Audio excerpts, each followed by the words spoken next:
Hi, hello, this is Jules the Human here, and welcome to the Jules the Anime Hour. I'm one of your hosts, Jules the Human, and every week we go out into the world and watch a little bit of anime, and then we come back here and talk about it. And today we are finishing up our watch through of Bartender, Glass of God. This is the final time we're going to be talking about it, and we're going to be ranking it on our list by the end of the show. And then we're going to be picking a brand new anime from the chest. We have so many anime here.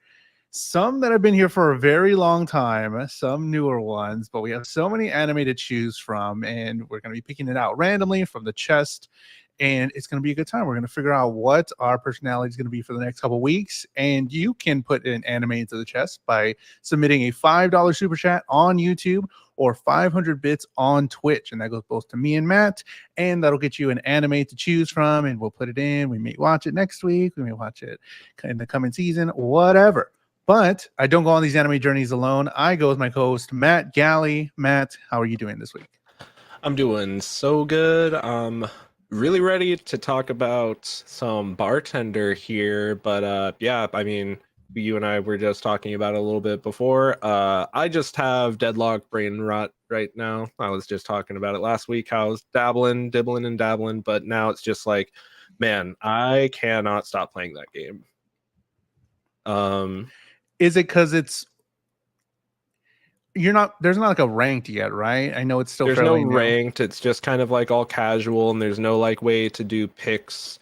Not picks, but there's no way to do like bans and stuff. So sometimes, you know, certain characters, it can be annoying to see them because there's no way to ban them out of games and stuff like that. But I feel like the game's just really fresh, and it's just a really nice combination of a lot of other games that are kind of doing, it's like a refinement and an evolution of the MOBA genre, and it doesn't just feel like another MOBA.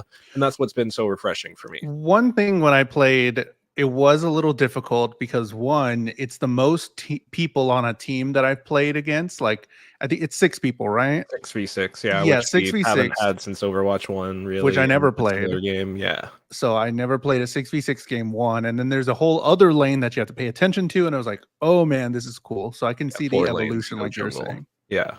No jungle. Well, there was like little areas where you can get There's jungle farm. monsters, but at least like the game just kind of like auto assigns everybody. Each lane has either 1 or 2 people. Sometimes like it's completely random, and it's just like it's still in a state where that randomness and that like just throwing yourself at it feels like it's very non-consequential right now. And I'm sure once we get ranked out and people are playing for ranks, it might turn into a different beast. We'll see. But at least for the right now in the moment, with the invite only pre-development build that we're getting our hands on, I'm enjoying it a lot. It's really fun.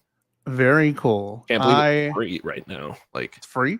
Yeah, yeah. Free with the invite, as long as you have to get an invite from somebody that's already in. And I'm sure initially, like, only Valve developers could get in, and they sent like invites to their friends, and then it was like, you know, kind of like that's how they've been approaching it in more of a guerrilla style launch with this, instead of just kind of like putting out advertisement and stuff, which you know, I've seen people be like, oh, I wish I could get an invite, blah blah blah. But you know, there's discords and stuff that where people are more than there's no limit on invites for that people can send. So there's places that you can find invites by just posting your, you know, or joining a chat, you know what I mean? So anyways, something else that's been exciting this week is the finale and the end of Bartender Glass of God. And like I said earlier, we're going to be finishing up. We're going to talk about the end. We watched 9 through 12, episode 9 through 12 of Bartender Glass of God.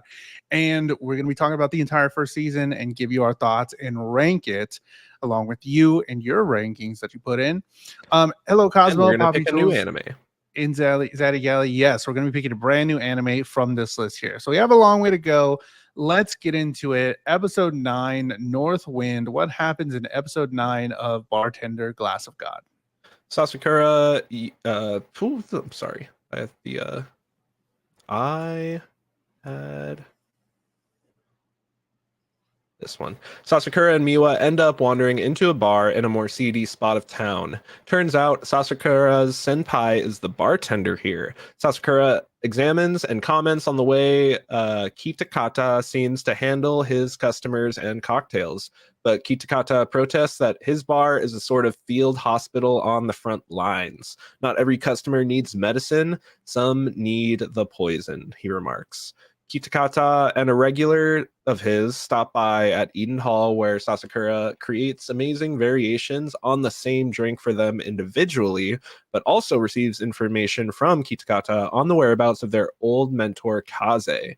Kaze has been hospitalized after working behind the bar for years and years, with only Kitakata there to look out for him now. Kitakata questions Sasakura on whether he should be endorsing the bartender lifestyle, and the chairman of Hotel Cardinal insists to Sasakura that he will be working for him. And Miwa asks Kitakata why Sasakura would be hesitant to accept their offer at Cardinal, with his response being Sasakura feels responsible for the death of a customer. Oh boy, this episode was big. Drops. This episode was big. I wasn't expecting that at the end there, man.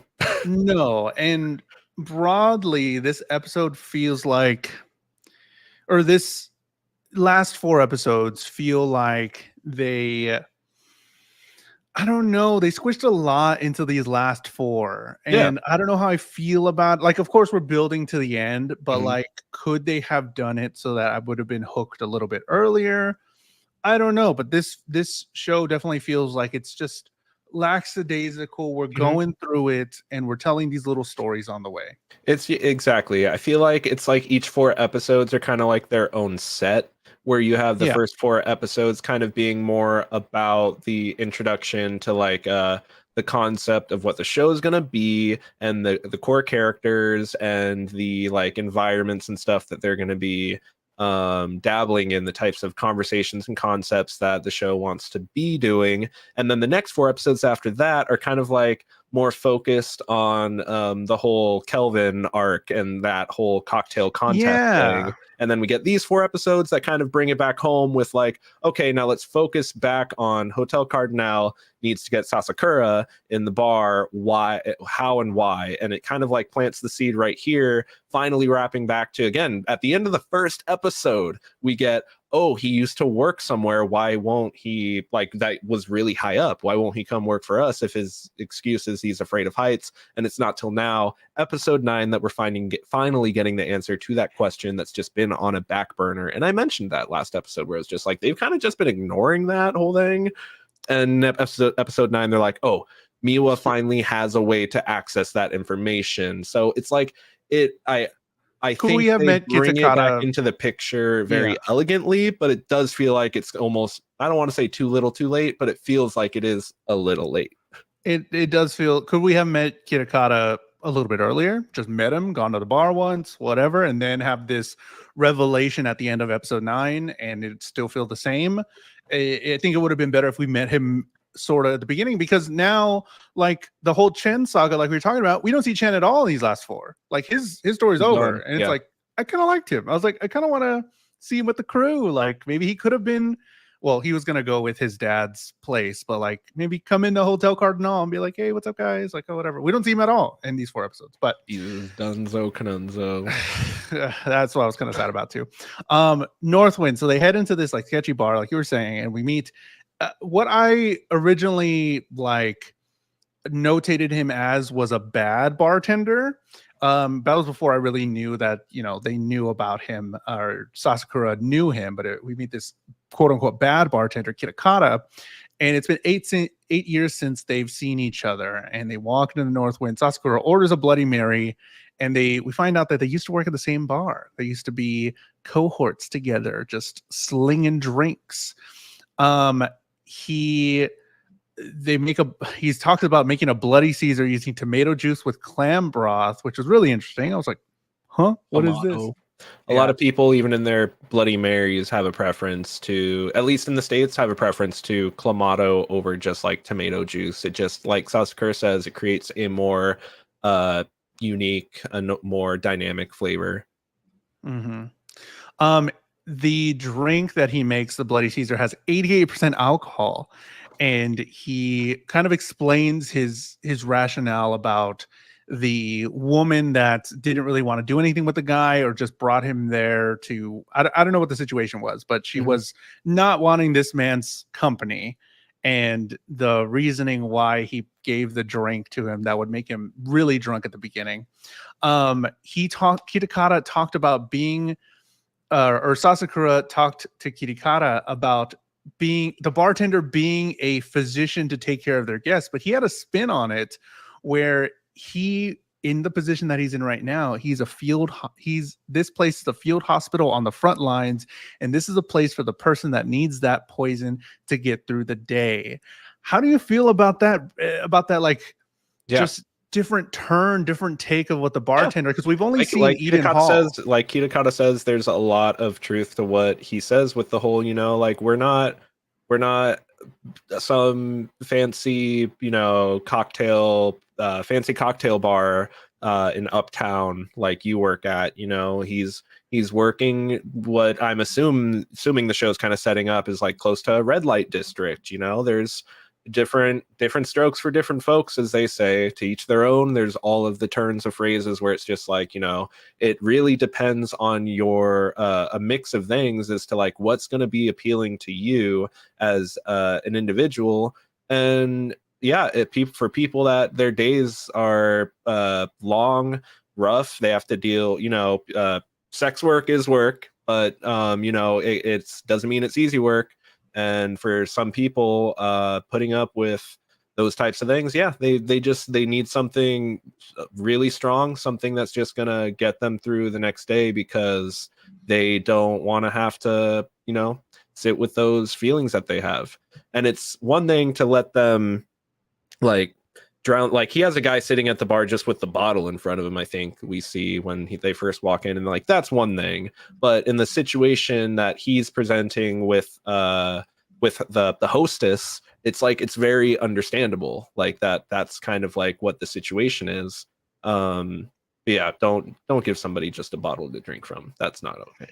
That's a lot of money. That's a lot of money. That's a lot of drinks you could be making. We find out that for both of them, Kitakata and Sasakura, that Kaze-san was their mentor, and Kitakata and the woman that we saw earlier in the Northwind walk into Eden Hall, and he makes the same drink in two different ways. Sasakura does, and they state again, or I think this is the first time, I'm not too sure if they said it before in the past episodes, but bartending isn't a job someone is hired to do. Bartending is a lifestyle that one chooses, which was said by Kaze-san to Sasakura. They go to Kaze-san in the hospital, so we finally get like a glimpse in this timeline of the person that has trained him, Sasakura, Kaze Goro, who's been in the hospital for 7 years and isn't doing too well. And Kitakata does say a lot about like the way that he's sort of spinning it to Sasakura, because he's like, Sasakura, you need to quit.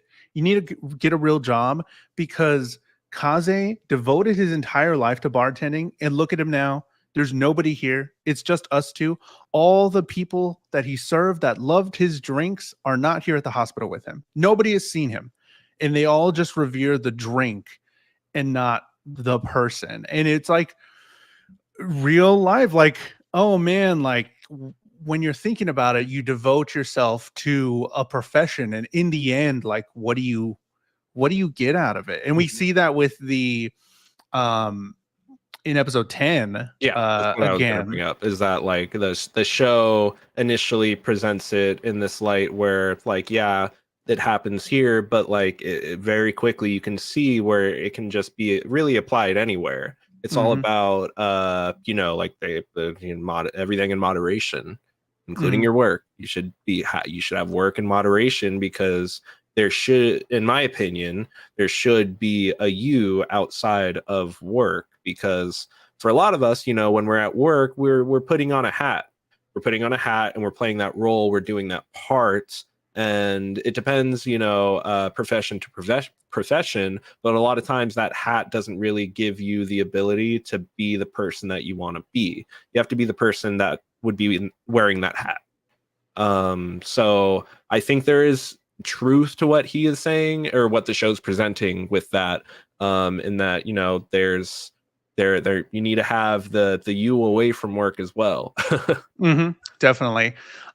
We get a quick shot of the chairman, and I did look up the book that he was reading because I they did showed it too, twice. and I wasn't able to find that book specifically, but I did see that the author is like a poet. Yeah, Hiroshi Osada's two poems. I looked that up specifically. Hiroshi Osada is a Japanese poet who collaborated with artist Ryoji Arai on the book Almost Nothing Yet Everything, which is an illustrated poem that celebrates water and life. The book features a lyrical moment between a parent and child on a river, which leads to an examination of the water and the life it sustains.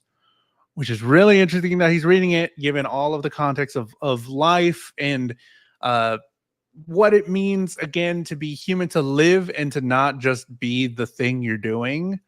It's all really cool, like really cool commentary and trying to figure out, and we're watching these characters figure out their lives in front of us, and it feels real, and it feels a little bit profound as well. The granddaughter Miwa has sort of a conscience that we see here, because she doesn't want to mess up what Sasakura has with Eden Hall. We've known since the beginning that we want Sasakura, Hotel Cardinal. He needs to open up that door and be that guy for us. But now, after spending so much time with him, she's just like, you know what? He just has a good thing. He wants to do what he wants to do. He's serving the people that he wants to, and he's making great, drinks, and he's enjoying it. Do I really want to mess that up? She goes to Kitakawa, and that's when she asks him about it. And he says that Sasakura believes that he killed somebody, or he was the reason why somebody died because of the drink he might have served him, which is insane cliffhanger here. The soft anime music outro. Yeah. And it's like, huh? What are you talking about? I could not even hope to never even be able to relate to something on that level. That's why I wanted to ask, but I didn't want to ask it. I know. Yeah, I'm sure. But yeah, have you ever thought about it? I've never even, the second that line got uttered at this, I was like, I immediately start thinking like, yeah, what would I even do in a situation like that? And it's like just like, yeah, and I try to relate it, and I think it brings a lot more weight and gravity to him saying how, like, a drink could be poison or medicine with one slight variation to the recipe. Is that, like, he understands the gravity, like he literally lives it with the existence of the thought that, like, my drink has potentially put somebody else in a place where they took their life. And if I had just served them one different thing or made it a little bit different, all these different thoughts, like, it could have been different. Maybe, what if, but you just don't know. Or, like, not even thinking about it as ingredients of the drink, ingredients of the experience he had. Like, that was his final moment. Like, even if he served the same drink, could his experience have been better for him to not want to do that? To not want to, you know what I mean? So, like, even like getting the bartender drink, that's one thing with ingredients, but, like, could he have been, I imagine he would think, Sasakura would be like, could I have been nicer? Could I have, given him some advice? Should I have noticed that he was more down on his luck than I thought he was, and give him better words to handle a situation? And that's kind of like, we get that out of Kitakata when he explains, what would you do if somebody tells you they feel like dying? I would laugh it off and act like they didn't say anything. And it's like, yeah, that's kind of, a lot of people say a lot of wild things all the time, and sometimes I try to be responsive to what people are saying directly, but sometimes it's just like you just kind of have to chuckle and let it fade off and hope they don't follow up. Definitely. I've had it in my newer job now as well, because I handle with people's, like, medications and stuff, and people are like, well, if I can't pay for this medication, I guess I'll die. And it's like, I don't know how to take that. You know what I mean? It's like, whoa, it's a lot here. Yeah, it's a lot sometimes. Okay, we got to keep going. Episode 10. A thorn in the heart. What happens in episode 10? Episode 10, we have Kitakata fills Miwa in on the details, expressing how he shouldn't believe that he's responsible. The owner of Eden Hall informs Sasakura that they've been having discussions with the chairman of Hotel Cardinal and that he should take him up on his offer and he'll just close Eden Hall. Hayase returns, seemingly to hold some regret after business got in the way of family life. Kimishima returns and scolds Hayase for standing her up and gives him another chance. However, she is left upset after Hayase informs her of his promotion that will have him flying overseas for 5 years. Hayase asks Sasakura to accompany him to another bar, with them arriving at Kitakata's, where he sniffs out Hayase's girl troubles. Kitakata is able to instill confidence in Hayase with dice and a Boilermaker, and Kitakata makes up his mind. Miwa asks Sasakura what he would serve to a customer that says they want to die, and Sasakura susses out that she spoke to Kitakata and makes her a Tom and Jerry.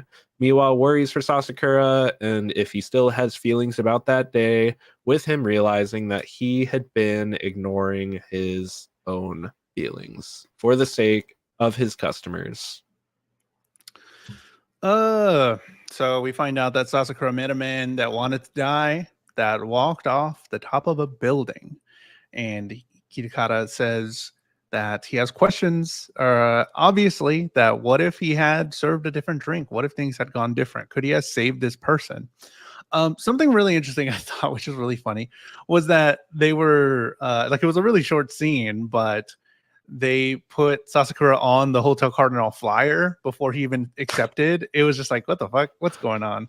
We're gonna leave him no choice. Yeah, leave him no choice. He's on the flyer. You have to come work for us. Like, what the fuck?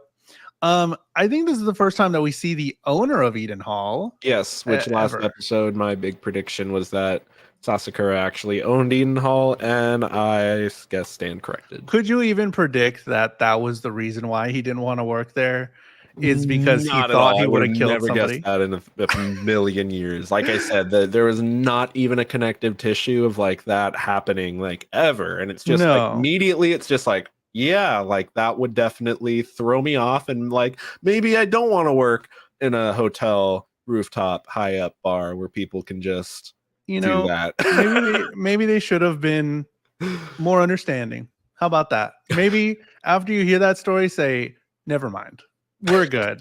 We'll leave him there But on the yeah, ground. it is like, but it is like a thing where like he says, you know, I'm afraid of heights, and it's like, well, yeah, you lied.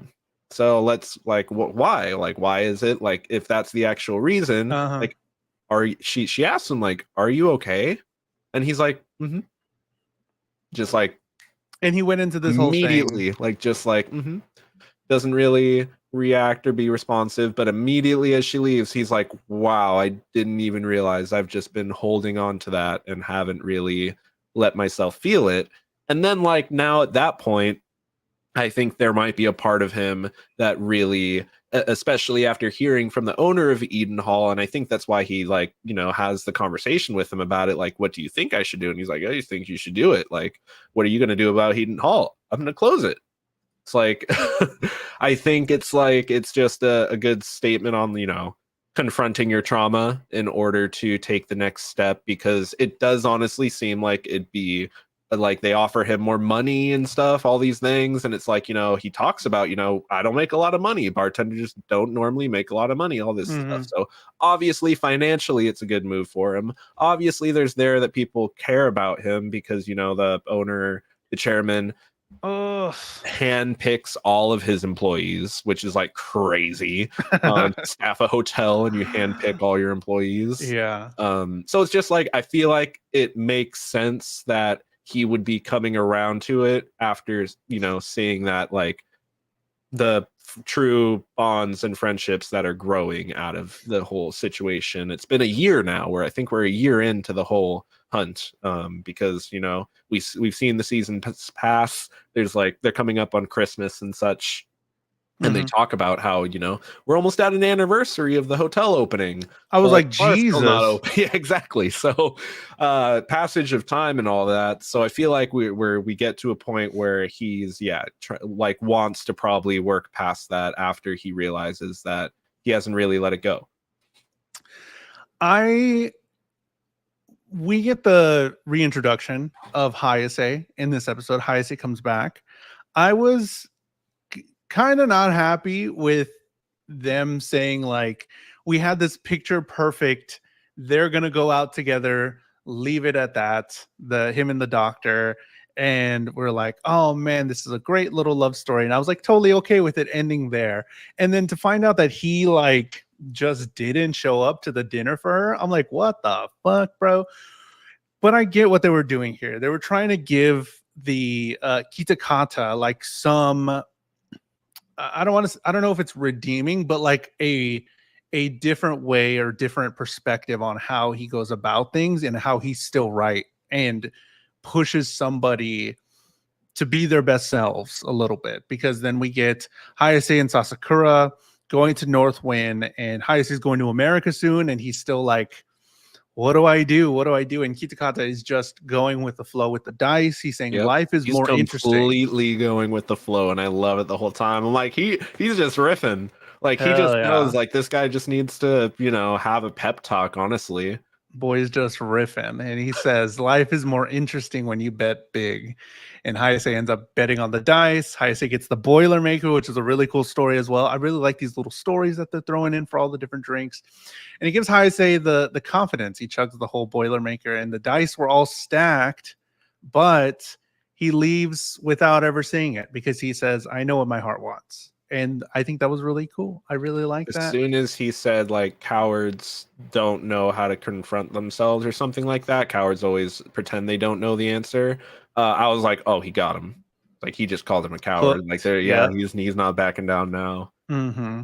And it goes to the thing we were talking about before. Like, what do we get when we just like, what's the, and they go into it in episode 11 and 12 too, which is really cool. Like this whole just ongoing saga of this, like, life lesson, I guess, for lack of a better terminology. But like, what do we get when we just give ourselves to the thing that makes us money? Because we see Hayase where he has like all this stuff, he's built it from nothing, and then he still just has nobody really, and he could take a chance. Like, he gets that promotion at America, but he could just take a chance with somebody. And later on in one of the other episodes, at the very end of episode 11, I'm skipping ahead a little bit, comfort doesn't come from money or possessions, it comes from people. So that was at the end credits of episode 11.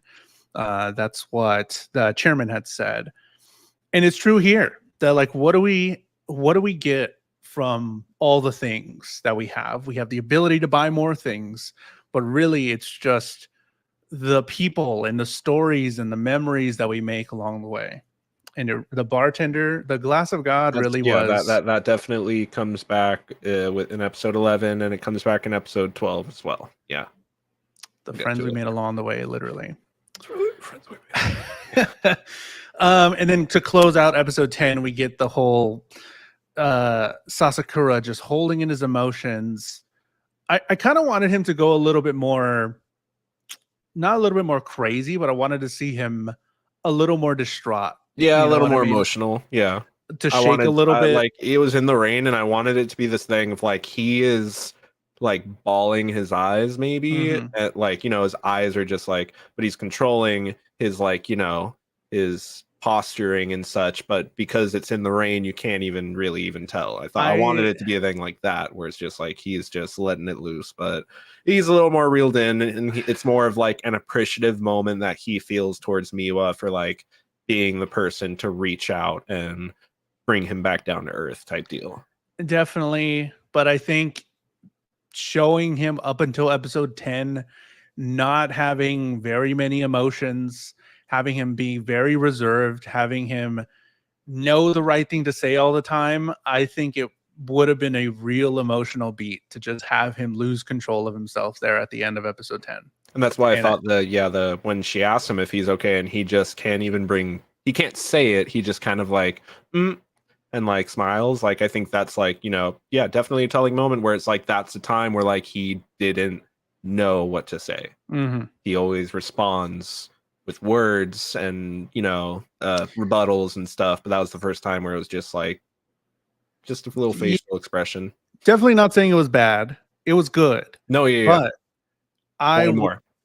I would have been crying along with him if he just let loose. Same. It didn't allow me It was welling up. It didn't allow me to express it with him when I really wanted to. Release. Episode 11, Bar Kaze, a heartfelt recipe. What happened in episode 11? Kitakata and Sasakura take their mentor Kaze out for one last discharge from the hospital. They decide to open up Kitakata's bar under the name Bar Kaze, with Miwa posting about it on social media, leading to a huge crowd showing up. Everyone is nervous to order a drink from Kaze, but Yukari orders a Bond Martini to Miwa's dismay. Kaze pours drinks for some of his old customers who have passed on, and we see Sasakura arriving at Bar Kaze in flashbacks as he grows as a bartender, expanding his knowledge. Miwa asks Sasakura for help in identifying a bottle that she broke as a child, meant to be a gift from her late father to her grandfather. And the chairman excitedly shares a drink with the bottle that Sasakura is able to identify. This episode started out good. I really like the beginning. We get Miwa, Kitakata, Sasakura going there to get Kaze, and we get some flashbacks of Sasakura being trained. Him and Kitakata have a little bit of banter, but Kitakata as well is just very hard on him because of some mistakes that he was making, dropped a glass and all that stuff. Oh yeah, Cosmo said, express feelings in this economy. Yes, we're trying. Claire says, oh right, if I didn't say something, you'll never notice me and I'll never get a drink. Oh, what do you want? I lost all drink information. I lost all drink information from my mind. I was like, name a drink. Everything you know moment. Name one drink. Couldn't. Oh, you've watched Bartender, Glass of God? Name every glass of God ever. Actually, I lost it all. I trust Matt to pick the perfect drink for me. Well, I'm not Matt. So you're getting a cola right now. You're getting a cola from me. That'll be $20. Bro, so, I went to Universal Horror Nights. They were selling beers for like $16. Yikes, bro. Yeah. Anyways, moving on. One interesting anecdote there, as we're going back to like the flashbacks and stuff, Sasakura was told about the glass of God from his father. How does that play into anything, or will that play into something? Because like I just thought it was I thought he knew about it from Kaze or something, but it was really odd that they added that. Yeah, I heard about the glass of God from my father, and now we're doing this, and it's like, we never seen your father. I guess it's just like, what does college Sasakura have any reason to be interested in getting into bartending in the first place? And it's just kind of like that was the initial catalyst of his motivation to find a bartending job. That makes sense. He just walks into Bar Kaze and was like, hey, I saw an ad in the paper. I don't really care if I don't make money and if I'm not popular with the girls. I just don't want to have to get a haircut like that guy, and I'm all good.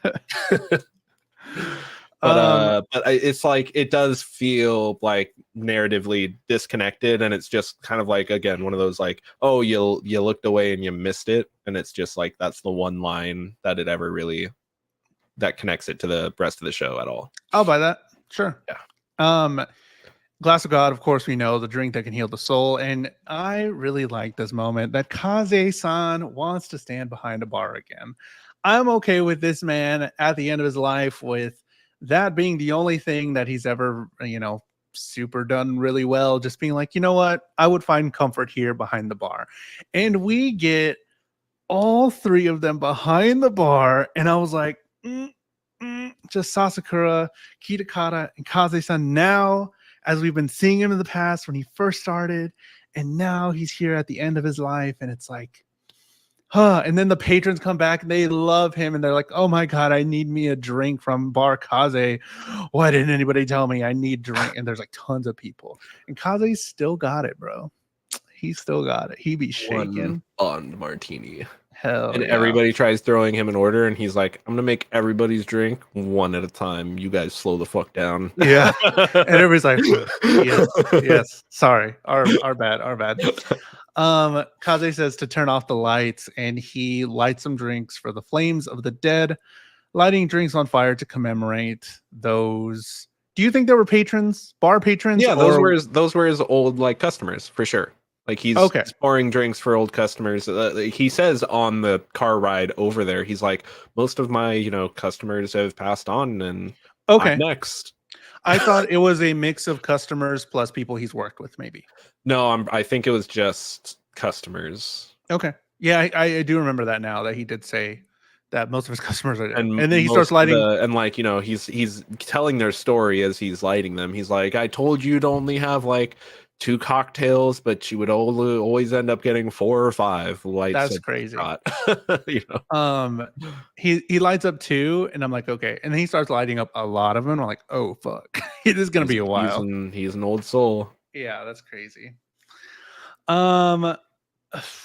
Let's see. A person. Okay, so they go back to a cutscene of something in the past when Sasakura was first starting out, that he broke a very important glass to Kaze, or Kitakata thought so, and Kitakata was very hard on him, and Kaze says a person's mistakes are proof that they are alive, and that it is fine, that the things that we have don't matter as much, and this means that you're alive, that it's okay that you make mistakes, because that means you're human. Isn't it here when he says something like, do you know the type of person that doesn't make mistakes at work?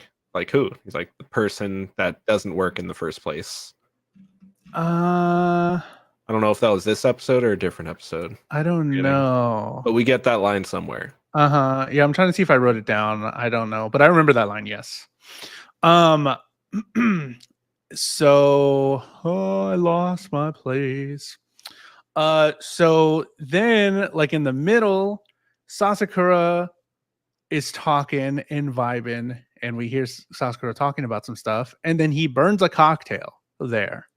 His first cocktail burn, I guess, like Kaze did. So in the middle of the episode, are we supposed to believe that Kaze died?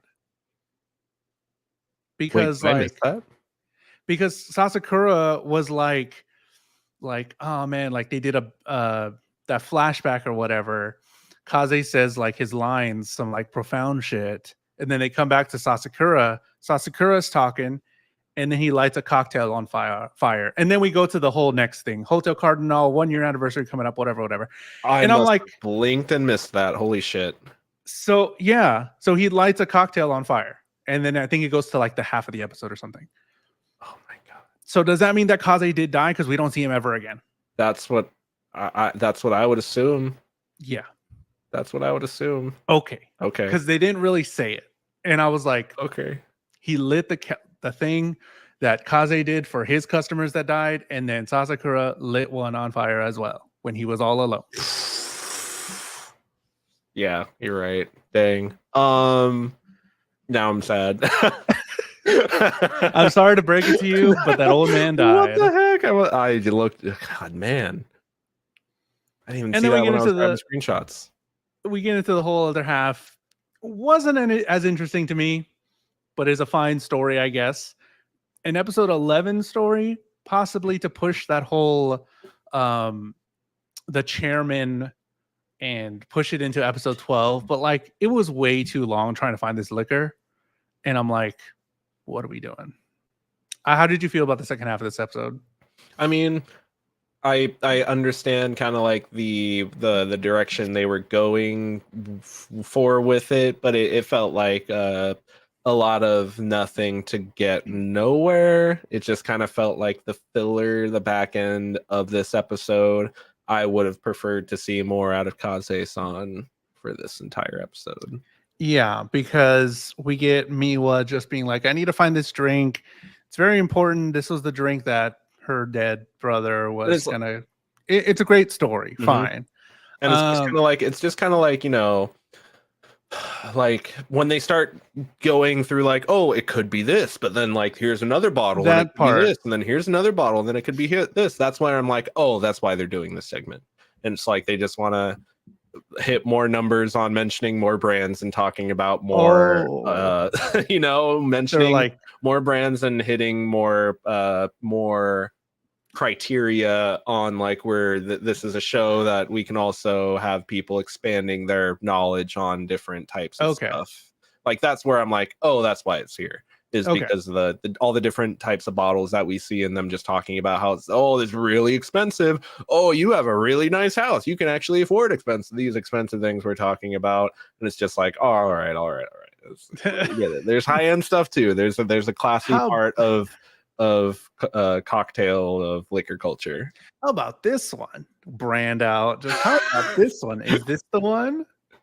This has a Like great there are taste. some very interesting looking bottles out there. Don't get me wrong. Like there are some very expensive brandies and cognacs and bourbons out there that can cost upwards hundreds into potentially thousands of dollars sometimes, just for what is literally just liquid housed in a casing.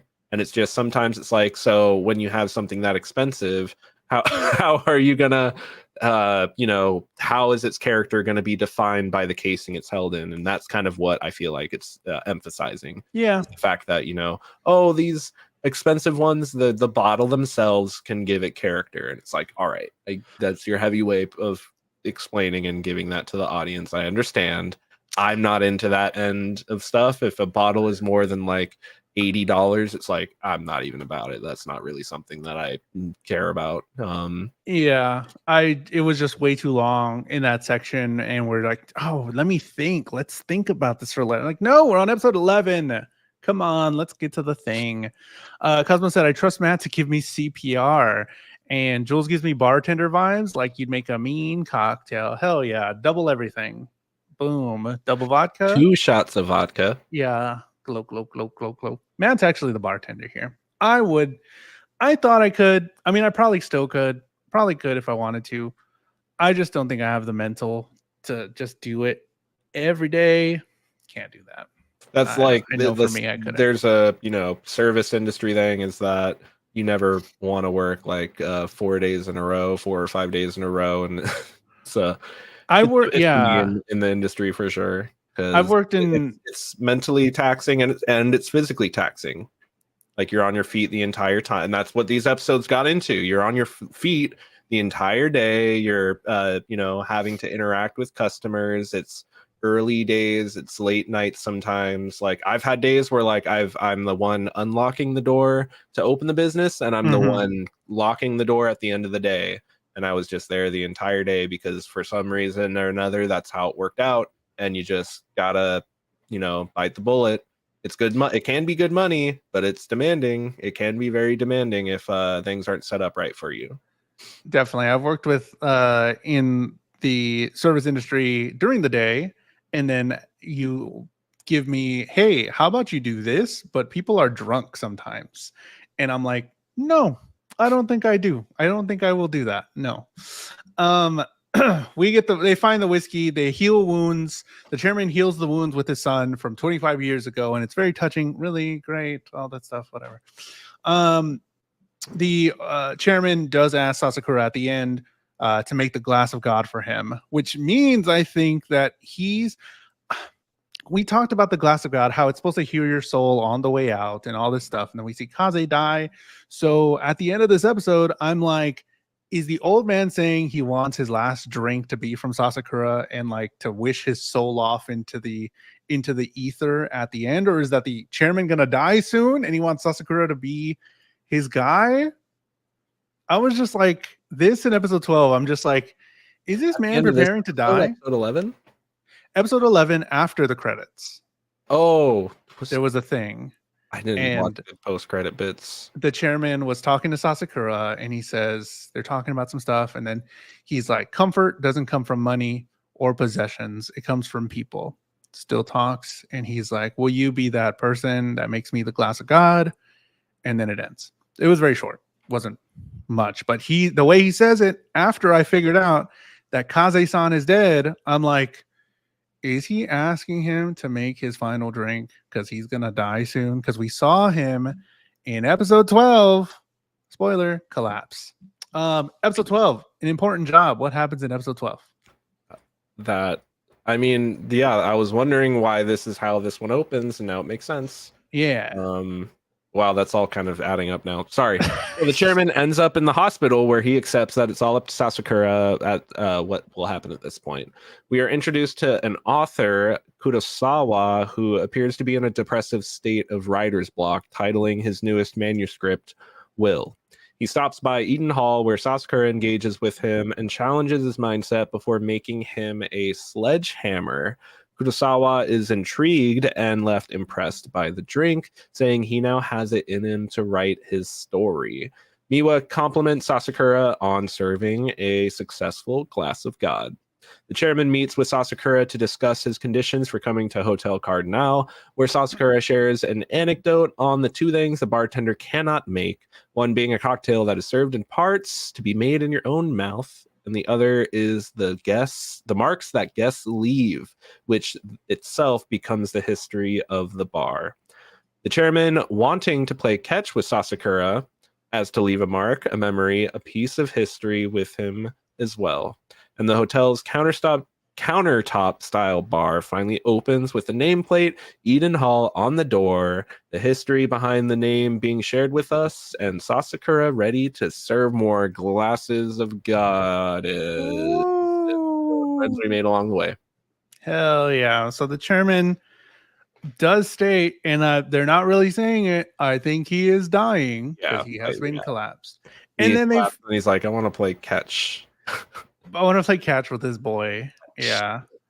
With my bartender. Just kind of like in the moment I wasn't really getting it, but then as it like comes around, I'm like, oh, like I see where it's going. But it was like that was the only implication for me, but now I see the other things that you're bringing up that kind of lead into that. And I don't know if that was maybe just not connecting the dots. I was just thinking about the fun drinks and stuff.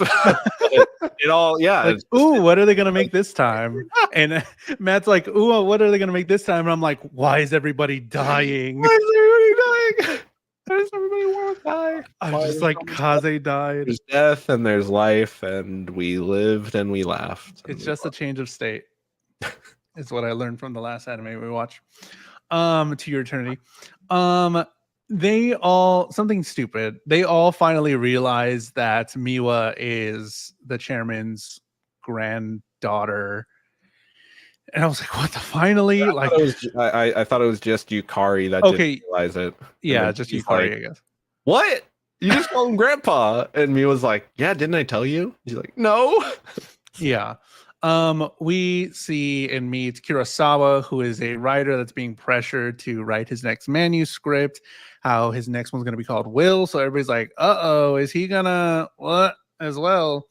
So he's on S Watch. We learned that Kurosawa was a corporate employee before he was a writer. His only outlet was writing the manuscripts, but now that he becomes successful, it's kind of like, what did he say? He says that what are two of the, I don't know what he said. If it was the worst, what are two things that will hurt somebody the most or something when you don't get what you want? And when you do get what you want. When you do get what you want. When you do get what you want, it comes with all these implications of other things type deal. Mm-hmm. And then Sasakura kind of talks him off that ledge where he says, what's the most important job that you can have? And they go back and forth, and it's a really cool, interesting conversation. And they both agree that the most important job is just to simply keep living, to do it, because it's the hardest thing to do. Yeah. Well, and then what he's like, and then the other guy remarks, it takes so much effort to die. Might as well just put that effort into living anyways. Mm-hmm. something like that. But I also like how Sasakura opens with where he's just like, this bar has no alcohol it can serve you, and I was just like, Yeah. where's he gonna go? What are we doing here? And then he's like, what would you say if I told you that? And then I was like, okay, we're going somewhere, because I thought he was just like gonna absolutely refuse somebody's service, and I was like, that didn't seem like something that was gonna happen in this show, but I guess that's where we're at. And every time I feel like somebody's just gonna get hard cut off by these bartenders, and like they're just gonna be like, you know what, you're too much, you need to just go home, whatever. They're just like, they come up with something that's just like, ooh, that's so good. But I feel like if I were to say that in real life at somebody, like, I don't feel like that's the response I would get from them. No, not at all. I don't feel like that would be the vibe, but I like, maybe it's an America thing. It's maybe not in America. Don't say, what if I told you there was no alcohol for you here?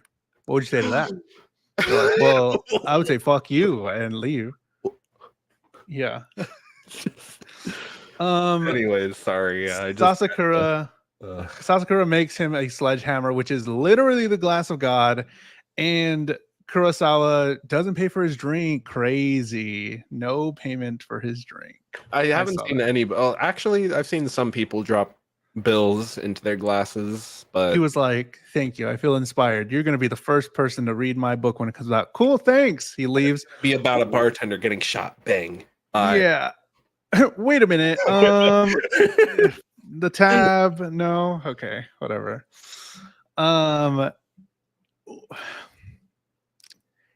We get the chairman meeting with Sasakura. Sasakura reminisces about all the episodes that we've seen already, all the memories of the people that we've seen, kind of flashbacks of all the memories there at Eden Hall. And the chairman and Sasakura never got a chance to play catch in the past with their person. Sasakura with his dad, the chairman with his son, and the chairman's really bad at it. But this was basically a story about those that came before us and how they are still here with us as we live on. The memories of their lives continue on. That's sort of like what I got from all of the show, really. And we get Eden Hall to Hotel Cardinal. Sasakura is the man. Here we are making Glass of Gods at the hotel. What did you take away from this anime as we finish?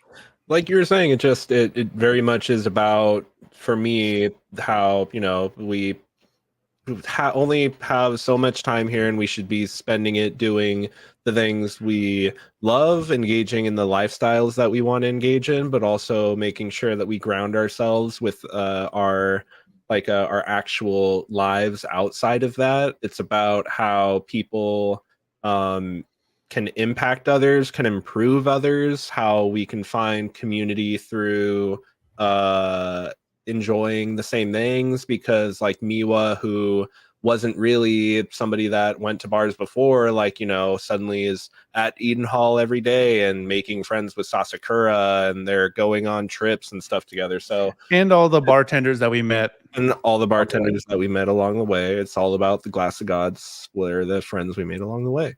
But like, just, yeah, everything that you were saying on top of it too. It's a really interesting, like, introspective into a subculture that I don't really feel like has a lot of media that shines a good light on it. And so that's what I really enjoyed about this show, is that it feels very different to really, I feel like, anything else that I've ever watched. And I mean, that's not to say it's the best thing I've ever watched. It's not to say that at all, but it is different and it is doing its own thing. And I appreciate it, like, for existing just for that sense. Sure. We got to get going. We have 6 minutes left. We got to rate it. We got to rate it and pick a new anime. Matt, where do you put Bartender Glass of God in animation?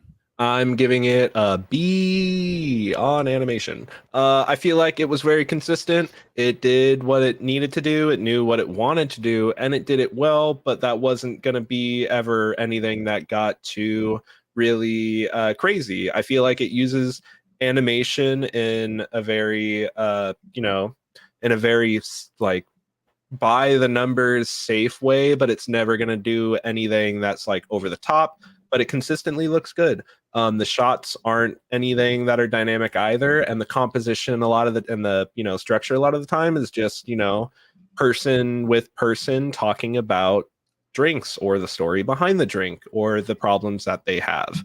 And that's not a bad thing with the format that it goes with, but that's just to say that it's just not doing anything super super animated, I guess. Sure. But it's not it doesn't hurt to watch like we have had in the past with some anime before. So Jules, where does that leave where are you left at on animation for Bartender? First, Cosmo said rated E for everyone, like my hands. Hell yeah. Animation for me was a C. Like you were saying, it was good. It did its thing. I know this was more storytelling, and you had to listen to the words that they were saying and the inflections and who they were talking to and all that stuff. But man, were there so many still shots. There was just, once you noticed it, I could not stop noticing it, where there was nothing moving, but the camera was moving. And it was just kind of panning over a scene and nothing was moving there. And I was like, okay, half of animation is moving. The moving pictures part. So while it did do it well and the drinks looked good, there was just way too many just still shots of things while people talked, and that kind of bugged me halfway through, and I just couldn't stop seeing it. So right in the middle, animation C. It was okay. Storytelling, what would you put it on storytelling? I'm gonna give it a B. It manages to tell the story that it wants to tell. It does it well. It checks most of the boxes, and it manages to kind of weave everything into this overarching narrative where we get to see all these different drinks displayed with stories behind the drinks wrapped into the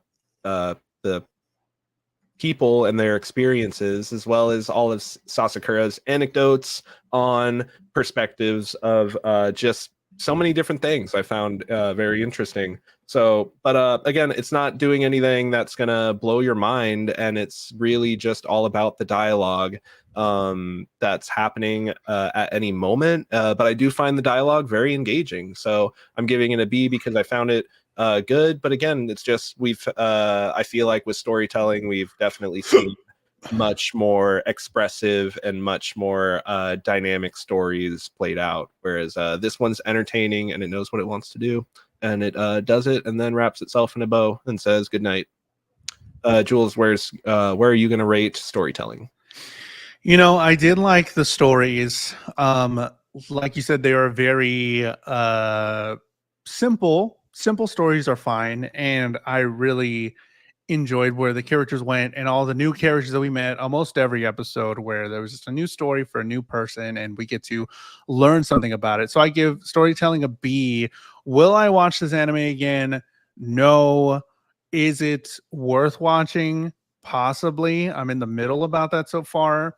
As far as storytelling, am I different on the way out? I would say yes. So that's why I rated as high as I did, because am I going to take a second longer to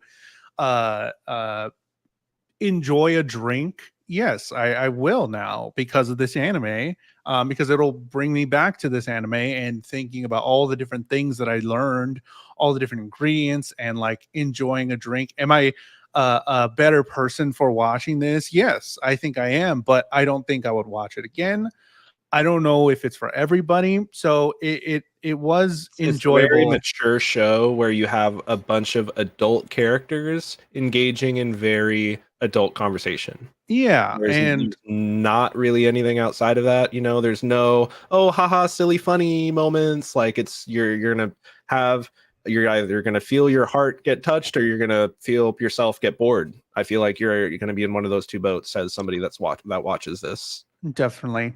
Where would you put Bartender Glass of God on vibes?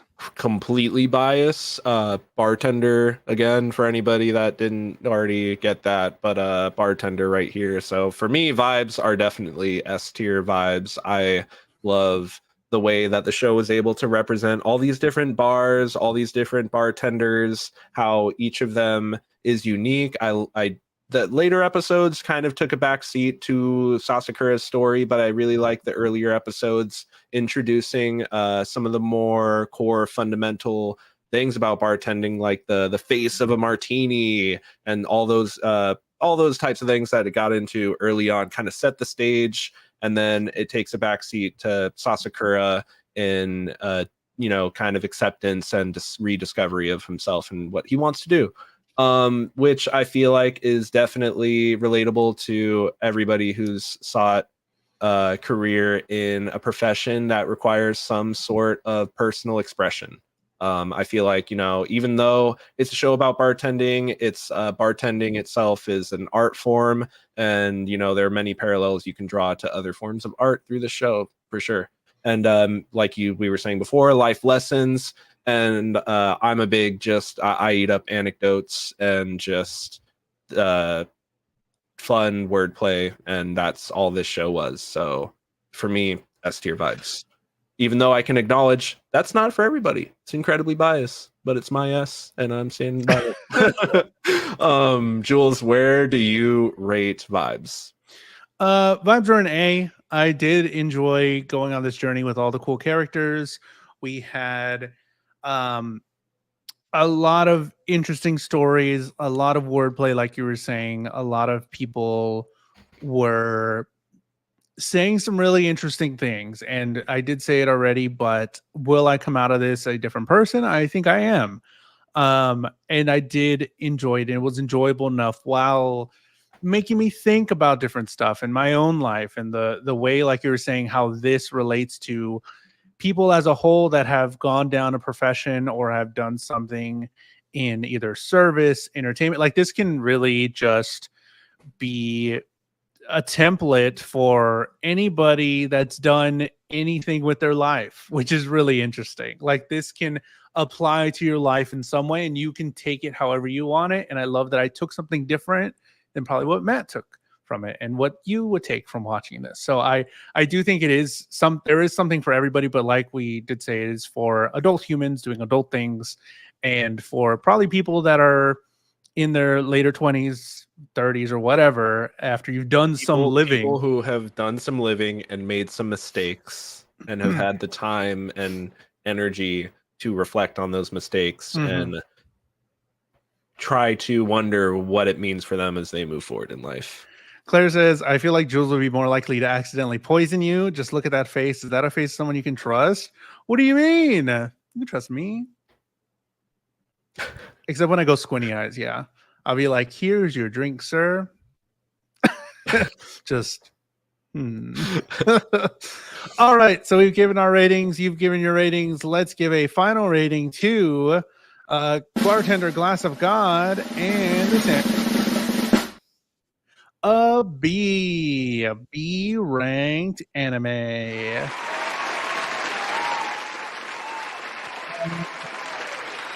Somewhere in the middle. We're filling out the middle here. Check out the chart. A B rank anime. We've added all the contabulated points together. It is another B ranked anime. Good, better than Komi, better than a lot of anime there, but yeah, not so much into the S or A tier. Good anime, we'd say. Pretty good. Maybe watch it if you're an adult that has lived your life. Exactly. I recommend it with, conditions. I feel like that's B for me. Recommended with conditions. A is like outright recommend. Yeah. Definitely. So it's got its conditions for if you work in bar industry, work in creative departments, I definitely think it's an easy sell. But if you don't know what you're doing at all, if you don't know what you're doing with your life, like the quote we said, the only person that hasn't made mistakes is somebody that hasn't made mistakes at work, somebody that's never worked. So if that applies to you, this show's not for you. No more bartending talk, no more drinks. Nothing. Stop it. What? I forgot everything about my job. Oh no. Erase everything you know. We're going to be picking a brand new anime for the chest. We have so many anime to choose from. What's going to be the next anime that we watch for the next 3 or so weeks? A lot of these have been suggested by you, the viewers, by me, or by Matt. And the next anime that we watch is gonna be Summertime Rendering. Summertime Rendering. I think that's Shelby or Bubsy. I think Bubsy. Yo, Summertime Bubsy. Rendering. Watch the first 4 episodes of Summertime Rendering. I'm pretty sure it's on Crunchyroll. Go ahead and watch that by next Wednesday. And yeah, gonna be excited. I've read the first book of this, so I do know some of the story. I did not buy the other books because I got confused by the end of the first book. This is another one that does go past 12. This first season has 25 episodes. So Watch the first 4, we'll figure it out. 4 and we'll figure it out from there. Watch the first 4 episodes of Summertime Rendering. Go check that out on Crunchyroll. Come back here. We'll talk about it. Give us your thoughts. Matt, when you're not making drinks or talking about drinks, where can they find you? Sleeping. No, I'm just kidding. No, when I'm not here or at work, if you'd like, you can follow me on my YouTube at Matt_Galley. Follow me on my socials, on Twitter. If you use it on Instagram at it's Matt_Galley. I just be posting and stuff. I'm just silly right now. I'm just having a silly time. Okay. Jules, when we're not here talking about the glass of gods that we made along the way, where can the people find you? Mainly, I've just been on Instagram at JulesTheHuman, at JulesTheHuman on all social media. I've been posting a lot of Instagram stories and stuff. I haven't really been posting YouTube stuff, but you can follow me on all the other things on Twitter as well. I talk about wrestling stuff over there. But you can follow this podcast on Spotify. We've been getting a lot more Spotify listeners. So I don't know if it's because I'm telling you or people are discovering the podcast, whatever. We've had a lot of Spotify listeners. So if you're watching on Spotify, that's very cool. I post like a little like question thing on some of the episodes. If you want to answer the question, that's cool too. Nice. But there you're watching this on. Thank you for watching. Yeah, so we're getting a lot more Spotify. You can watch this anime show on Spotify. Just look up Jules and Matt Anime Hour, and we should pop up in all the episodes you've done. You can watch them, not just listen to them. You can watch them whether you're in the gym or whatever. I listen to podcasts when I'm going to the gym. So that's what I do. You can do that too. But I only see Matt when he's sleeping. Oh, that's the hidden camera we installed. And into my sleep stream. Thank you. Sleep stream. Watch Summertime Rendering before next Wednesday when we're watching episode 1 through 4. So make sure to watch those as well to hear us talk about it and give us your thoughts. And that's the end. That's been the hour and 7 minutes. All right. Bye. Bye. See you next week.